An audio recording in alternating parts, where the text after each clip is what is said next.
माधव गोविंद केशव गाओ ना, अभी तक याद नहीं हुआ, ऊंचे स्वर में गाओ। मुकुंद माधव गोविंद केशव माधव हरि हरि बोलो वृंदावन बिहारी लाल की, बोलो युगल सरकार की जय। श्री अग्रदेव जी महाराज की जय, श्री नाभादास जी महाराज की, भक्त और भगवान की। इसी के साथ केवल एक भाव में आप आनंद लेंगे और उसके बाद कोई भी जाए नहीं, जब तक आरती नहीं करोगे तब तक फल नहीं मिलने वाला आपको कथा का। आरती करके उसके बाद आप प्रस्थान कर सकते हैं भोग प्रसाद पाकर।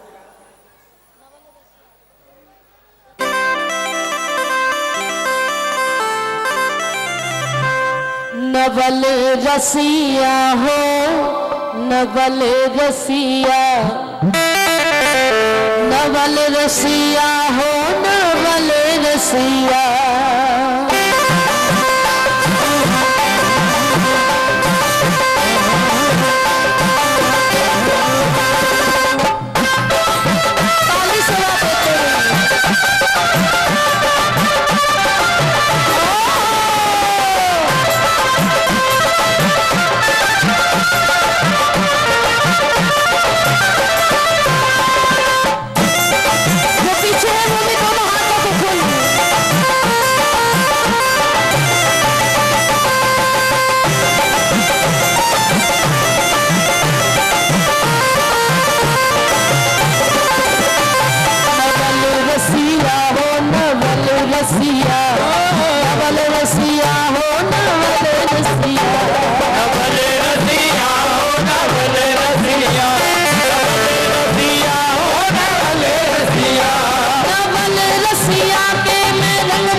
रस भरमा के नंदन हो जाऊंगी।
सखिया प्यारी राधा प्यारी सखिया काना मेरो रास परसिया प्यारी राधा प्यारी सखिया प्यारी राधा प्यारी सखिया प्यारी राधा प्यारी सखिया इसका ना संग रास रचाओ इसका ना संग रास रचो रास रचा के मगन हो आना रखे रास रचाओ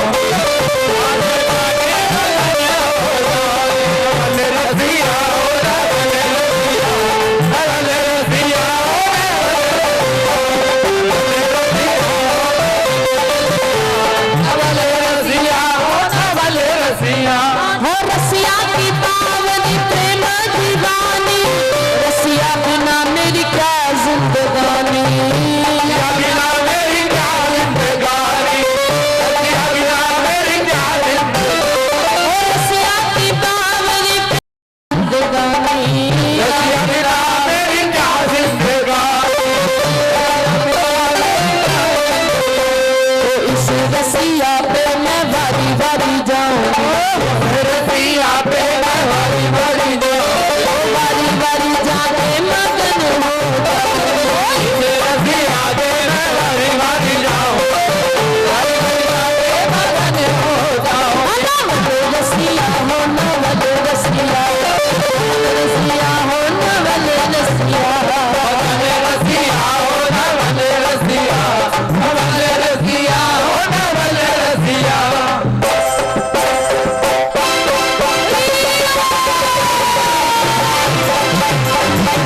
बोलो युवराज सरकार की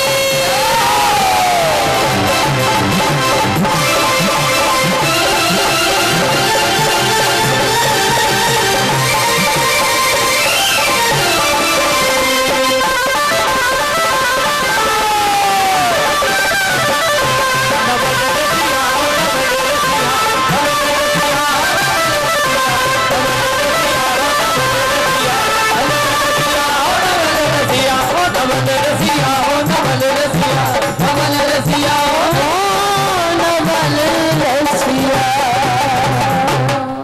बोलो लाडली लाड की आइए इसी के साथ हेलो आरती की तैयारी करें हेलो बोलिए गुरुदेव महाराज की। भैया इतनी देर से कथा सुनते सुनते अभी कान खुले नहीं किसी के भी, और जवान तुम्हारी वैसी की वैसी अकड़ी हुई है।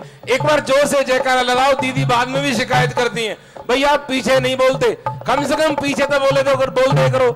बोलिए गुरुदेव भगवान की जय हो बोल भक्तर भगवान की। जय जिस रसमयी कथा का आप 2 दिन से रसस्वादन कर रहे थे, अभी 3 दिन ये गंगा और बहेगी। आज कथा के बीच में भी दीदी ने एक बात कही कि भाई अपने साथ एक आदमी लाओगे तो उसका जो भी कमीशन होगा वो तुम्हें मिलेगा। ये तो हो गई एक सीधे सीधे समझाने वाली बात, पर आज की भीड़ और आज के भक्तों का एक वो देख के हमें ऐसा लगा कि क्यों ना ये हमने हॉल इतने से दुगना कर दिया।